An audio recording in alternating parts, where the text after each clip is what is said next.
Nessa semana temos tratado do tema de contentamento. Olhamos para o texto de Paulo em Filipenses que ele diz: eu aprendi a ter contentamento em todas as circunstâncias.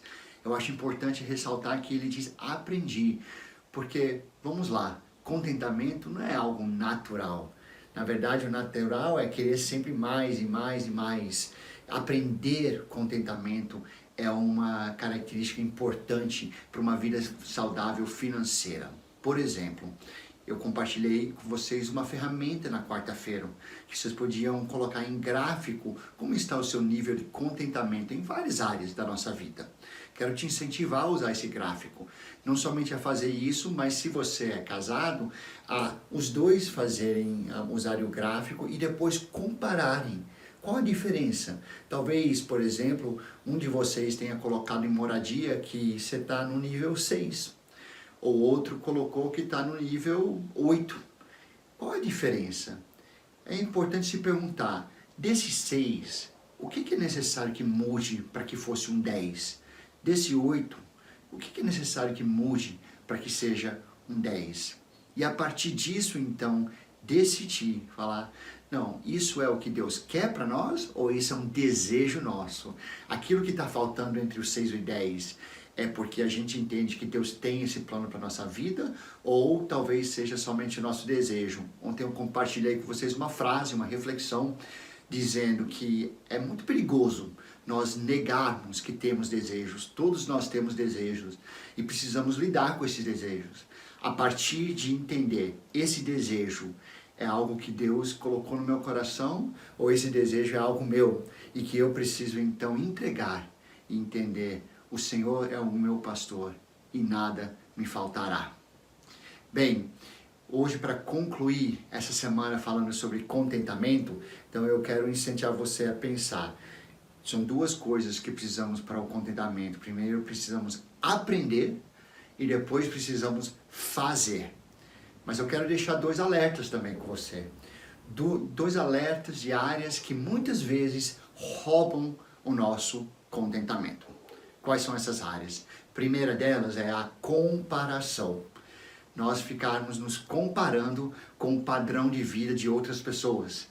Ficar questionando, poxa, por que essa pessoa vive dessa forma e minha vida não está nesse mesmo nível?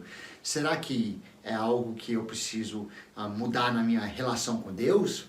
Espiritualizar algo que talvez não seja nada a ver com espiritualidade. Talvez tenha a ver com o propósito de Deus para a sua vida. Talvez tenha a ver com como você tem planejado e tem tomado decisões financeiras. E isso pode trazer mudanças no futuro. Mas tome cuidado com as comparações. Quando nós começamos a comparar com outras pessoas, com outras famílias, nós tiramos o foco de perguntar a Deus: Deus, qual é o teu propósito para a minha vida, para a minha família? Segundo alerta que eu quero deixar com você é: tome cuidado com as propagandas. Tome cuidado com um mercado que quer sempre te incentivar a gastar mais, mais e mais. Isso rouba o nosso contentamento. Rouba o nosso contentamento porque muitas vezes aquilo que o mercado está nos oferecendo, ela não traz com uma promessa de funcionalidade, função, aquilo que vai atender ao nosso propósito, mas ela traz com uma promessa de imagem, de como você vai ficar parecendo assim, melhor entre aqueles que cercam você. Nós devemos tomar cuidado, porque a propaganda ela é muito voltada para a imagem.